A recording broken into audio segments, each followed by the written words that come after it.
Hey, welcome back to your Dream Coach podcast. My name is Shayla Way, and I am the host of this podcast. And I wanted to open up today's episode with a scenario that I think a lot of you are going to recognize.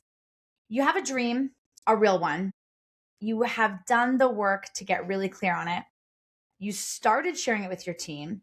You're leading from it. And then you look around the room or the Zoom or the Slack channel, and you realize not everyone is there yet. Some of your people are nodding along, but their energy's flat. Some are doing the work, but without the fire behind it. Some are outright skeptical, though they would probably not say it to your face. And it's lonely.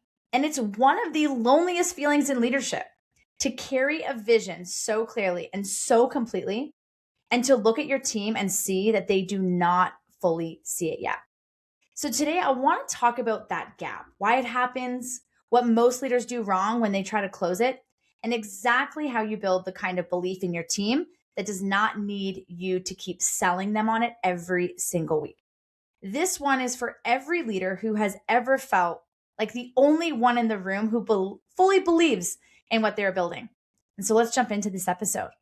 Well, first I want to normalize something. Your team is not fully believing in the dream yet. The fact that they're not is not a failure of your leadership. And it's not a sign that the dream is wrong. And it is not evidence that your team is the wrong team. It is almost always just a timing issue. And this is why. The leader's belief is always ahead of the team's. You've been living with this dream longer than they have. You've thought about it in the shower at 2 a.m. or on long drives. And you've wrestled with it. You've refined it. And you've survived the moments when you almost gave up on it and came back more certain. And that dream is not a vision statement to you. It's part of your identity. Your team met it at the interview or the team at meeting or the email you sent last Tuesday. They've had it, days or weeks with it, where you've had months or even years. And so the belief gap between you and them is not a reflection of the quality of the dream. It's a reflection of the difference in time that you've had to sit with it, that you've each had to sit with it. You've created this identity around it, and they sort of kind of know it. So belief requires evidence, and evidence takes time. The truth is most people do not fully believe in something until they have seen it work. So they are not cynical, they are human. And they need to see a win, feel the momentum, watch the leader make a call that reflects the values they said they had, experience the culture actually functioning the way it was described. And so before that evidence exists, what you're asking your team to believe is essentially a promise. And promises, however genuine, require trust before they become belief. And that trust is built in the small moments, in how you show up, how you lead under pressure, how you follow through on what you said you would do. It cannot be rushed, but it can absolutely be cultivated. And some skepticism is healthy. And here's something I want to say clearly is that a team that questions the vision is not necessarily a bad team. A team that asks hard questions, that wants to see the plan behind the picture, that needs more than enthusiasm before they go all in, that is actually a sign of a team that cares enough to engage critically. That is not resistance. That is investment in a different form. And so the question is not how to eliminate skepticism. It's how to earn your way through it. And that requires a very specific kind of leadership that we're going to get into now. So what not to do? Well, before I tell you what works, I want to spend a few minutes on what does not, because these are the mistakes I see most often. And most of them come from a good place, which is exactly what makes them so easy to fall into. Do not over-explain the dream. When you sense your team is not fully believing, the instinct is to talk more, explain more, add more slides to the vision deck, have another, all hands. Repeat the mission statement until it echoes. But talking more about a vision that your team does not yet believe in does not build belief. It builds fatigue. And sometimes it builds suspicion. Because if the vision needs that much selling, it might not be as solid as it sounds. Your job is not to convince your team to believe. It is to lead in a way that makes the belief the natural conclusion. The other thing is, do not take their skepticism personally. And this is a hard one, especially for leaders who are deeply emotionally invested in the dream. When a team member is not fully on board, it can feel like rejection. Like they do not believe in you. And the temptation is to respond to that with defensiveness, with extra pressure, or with a quiet frustration that leaks into how you lead them. None of that helps. Skepticism that is met with defensiveness becomes entrenched, and the team member stops sharing their doubts openly, not because the doubts went away, but because it no longer feels safe to voice them. And a team that is quietly skeptical is far more dangerous than one that is openly asking questions. So don't wait for belief before you lead. This is one of the most important ones. That's really the third one, is to don't put your leadership on hold while you wait for the team to catch up. And do not hold back on making bold moves until everyone is aligned. And do not make the health of your dream conditional on your team's current level of belief in it. Lead now fully from the dream. And the belief will follow the evidence, and the evidence comes from watching you lead. So how do we build belief?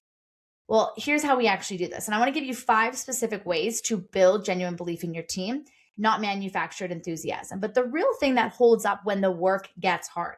Number 1 is make the dream visible in the daily work. One of the biggest reasons teams do not connect with a vision is that it lives only in the big moments. The all hands, the annual retreat, the quarterly kickoff, and then everyone goes back to their daily tasks and the vision disappears. It becomes a poster on the wall instead of a filter for the work. And your job is to make the connection between the everyday work and the bigger dream explicit constantly. And when the team hits a milestone, connect it to the vision. When a client has a great experience, connect it to the vision. And when someone makes a decision that reflects the values, name it. That is exactly what we are building toward. And say that, because the dream has to be present in the ordinary moments, not just the ceremonial ones. And that is what makes it real to the people that are doing the work. The second thing is to let them see your belief, let them see you believe it under the pressure. Is that here's the trust building moment that matters more than any other. How you lead when things are hard, when revenue is down, when a client is unhappy, when a team member makes a costly mistake, when your own confidence wavers privately, but you still have to stand in front of your team. In those moments, your team is not watching the vision deck. They're watching you. They're asking, does she still believe this when it gets hard? Is the dream something that she holds when it costs her something? Or does it evaporate the moment there is pressure? Every time you lead through a hard moment with steadiness, with clarity about where you are going and why, with the kind of grounded confidence that comes from genuine conviction, you build more belief in your team than 100 good news meetings ever could.